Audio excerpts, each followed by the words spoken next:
Good morning students. Motion under constant force, नियत बल के अंतर्गत कण की गति। वी नो दैट वेलोसिटी जो होती है वो होती है dx बाई dt, दूरी बटे समय, और एक्सीलरेशन जो होती है d square x by dt square, वेग बटे समय, वेलोसिटी अपॉन टाइम। सपोज कोई कांस्टेंट फोर्स है F, और यह फोर्स जो है वो x डायरेक्शन में m मास के पार्टिकल पे लग रहा है। तब न्यूटन के सेकेंड लॉ से F is equal to ma, A की जगह में हमने रख दिया a into D square X divided by D T square is equal to,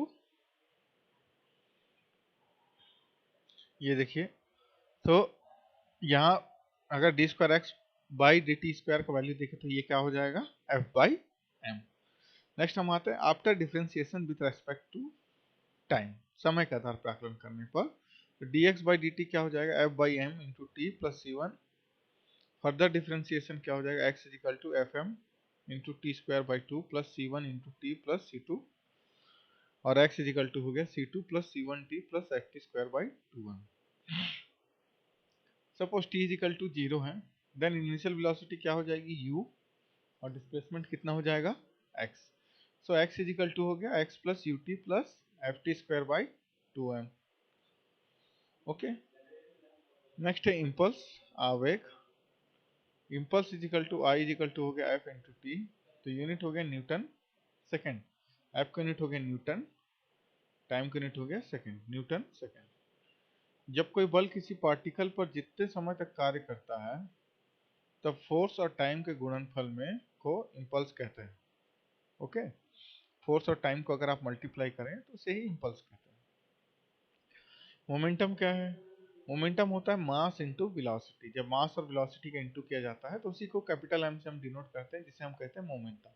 इसका यूनिट होता है केजी मीटर पर सेकेंड या Newton second.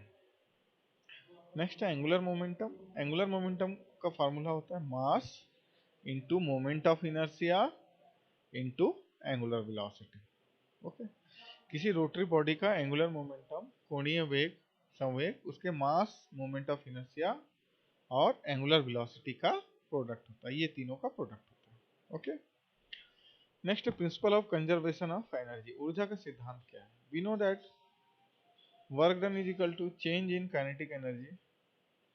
So work done is equal to K E two minus K E one is equal to, इसको दे दी समीकरण 1, equation number 1। And also work done is equal to change of potential energy that is negative. Also work done is equal to क्या हो गया, change of potential energy, और ये आएगा नेगेटिव।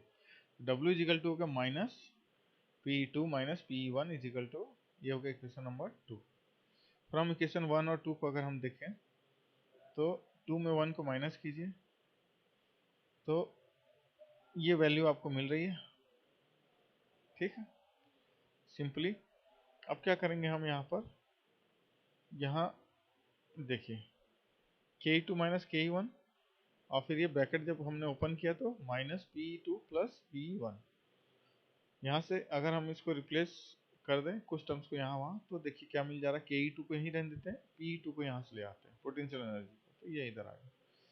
तो ये इक्वेशन हमको क्या बता रहा है कि सम ऑफ काइनेटिक एनर्जी और पोटेंशियल एनर्जी, मतलब काइनेटिक एनर्जी और पोटेंशियल एनर्जी का जोड़ जो है वो चाहे फर्स्ट कंडीशन हो चाहे सेकंड कंडीशन हो, वो क्या होती है, कांस्टेंट होती है under the action of conservative forces.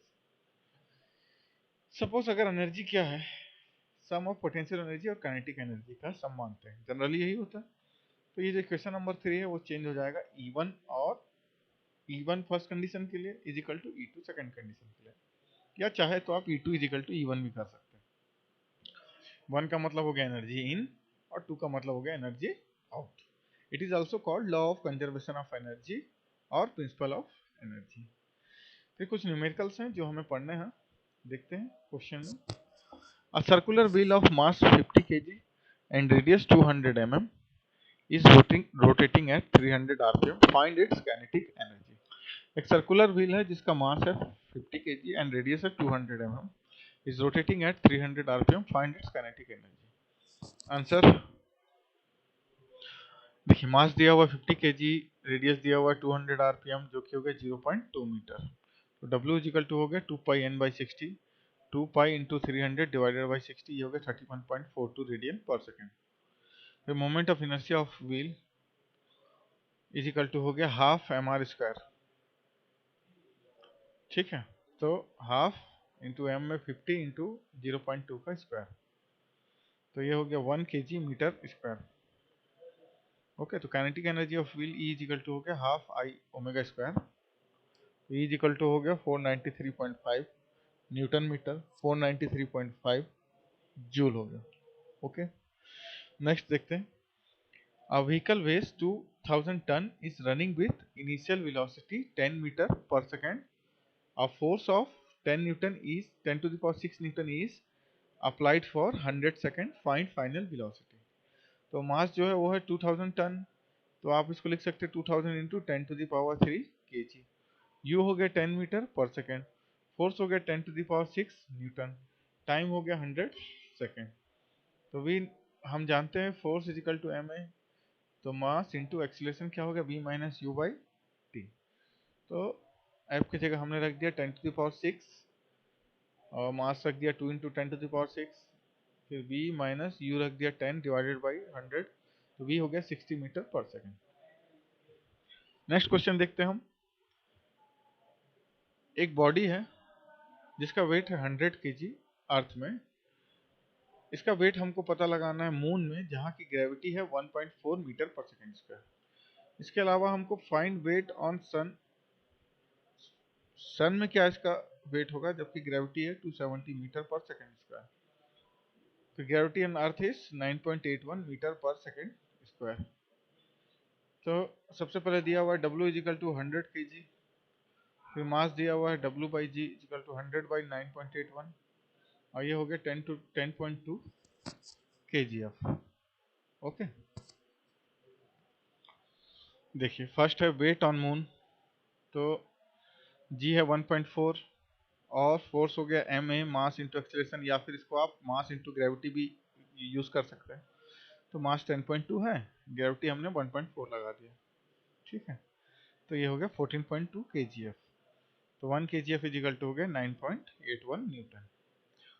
Okay, तो फोर्स टोटल कितना हो गया 14.2 kgf है, kg फोर्स है तो इसको न्यूटन में बदल देते हैं। तो 9.81 से इंटू कर दिया हमने, तो ये न्यूटन में बदल गया। जब भी आपको केजी फोर्स पे न्यूटन बदलना है 9.81 से आप इंटू कर दीजिए। फिर सेकंड है वेट ऑन सन होना चाहिए, यहाँ पे गड़बड़ है, वेट ऑन सन होना चाहिए, ये मून यहाँ पे लिखा गया है, तो इसको आप लोग करेक्ट करेंगे। तो G इजिकल टू है 270 metre per second square, F is equal to mg। So mass यहाँ पर है 10.2, G है यहाँ पर 270, तो टोटल वैल्यू आ रही 2755 kg फोर्स। तो F इजिकल टू हो गया आपका, अगर आप न्यूटन में कन्वर्ट करें तो 9.81 से इंटू कर दीजिए तो 27,000 न्यूटन हो गया। देखिए और क्वेश्चंस हैं, अभी काफ़ी क्वेश्चंस हैं, तो ठीक है आज अभी एक दो क्वेश्चंस और देखते हैं हम लोग। हाँ, ये देखिए, a car of weight 400 newton is running with 25 metre per second. एक कार है जिसका वेट है 400 न्यूटन जो कि रन कर रहा है 25 मीटर पर सेकेंड पे फॉर 2 मिनट्स। अब force of 20 Newton is apply, 2 minute के लिए 20 न्यूटन का फोर्स लगा रहा है।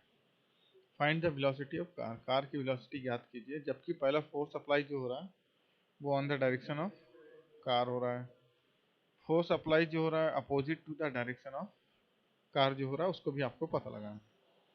तो W इजिकल टू हो गया 400 न्यूटन, मास इजिकल टू हो गया 400 डिवाइडेड बाई 9.81, तो केजी में आ गया 40.77, U हो गया 25 मीटर पर सेकेंड, F हो गया 20 न्यूटन, T हो गया 2 मिनट, या 2 मिनट को हम लिख सकते हैं 120 सेकेंड। निकालते चलते हैं। नंबर 1 है फोर्स, फोर्स क्या है यहाँ पे मास इंटू एक्सीलरेशन है, एक्सीलरेशन इजिकल टू क्या, फोर्स अपॉन मास है 0.49 मीटर पर सेकेंड स्क्वायर है। तो V is equal to U plus 80, तो U का वैल्यू रख दिया 25, A का वैल्यू रख दिया 0.49 इंटू 120, और ये हो गया 83.8 मीटर पर सेकेंड। नंबर 2 है फोर्स ऑन अपोजिट डायरेक्शन में फोर्सेस क्या होगा, तो V is equal to U minus 80, तो यू का वैल्यू हो गया 25 माइनस यू, ए का वैल्यू हो गया 0.49, टी का वैल्यू हो गया 120, तो ये हो गया 33.8 metre per second. Okay, next question एक और देखते हैं। A 4 kg bullet with 1500 metre per second is fired from cannon of 2000 kg, find the velocity of cannon in reverse direction. आपको वेलोसिटी ऑफ कैनन निकालना है रिवर्स डायरेक्शन में। According to the conservation of momentum, momentum conservation के हिसाब से देखा जाए तो momentum of cannon is equal to momentum of bullet होना चाहिए। तो मोमेंटम ऑफ कैनन क्या होगा, mass 1 into velocity 1। Momentum of bullet क्या होगा, मास 2 इंटू वेलोसिटी 2। तो मास हो गया 2000, वेलोसिटी हो गया v1, मास 2 हो गया 4, वेलोसिटी हो गया 1500। तो v1 इज इक्वल टू हो गया 4 इंटू 1500 डिवाइडेड बाई 2000, तो 3 मीटर पर सेकेंड। ओके, तो ऐसे ही न्यूमेरिकल्स हैं और भी जो कि हम आगे के क्लासेस में पढ़ेंगे। आज हमने कुछ न्यूमेरिकल्स पढ़े हैं जो सिंपल फार्मूलेस के ऊपर हैं, और आगे के क्वेश्चंस को हम पढ़ेंगे नेक्स्ट क्लासेस में। आज के लेक्चर में हम इतना ही न्यूमेरिकल्स को पढ़ेंगे। तो स्टूडेंट्स, आप लोग पढ़िए अच्छे से, जो भी आपको डाउट होगा तो आप मुझे कभी भी कॉल कर सकते हैं। आप लोग ट्यूटोरियल क्लास के लिए वेट मत किया कीजिए, है ना, क्योंकि मैं पिछले 10 दिनों से लीव में था तो मैं आपकी ट्यूटोरियल क्लास नहीं ले पाया। पर मैं जब भी मुझे टाइम मिलेगा तो आप लोग मुझे कॉल कर सकते हैं, मैं आप लोगों को जो भी डाउट्स होगा उसको क्लियर करूँगा। Okay, thank you so much.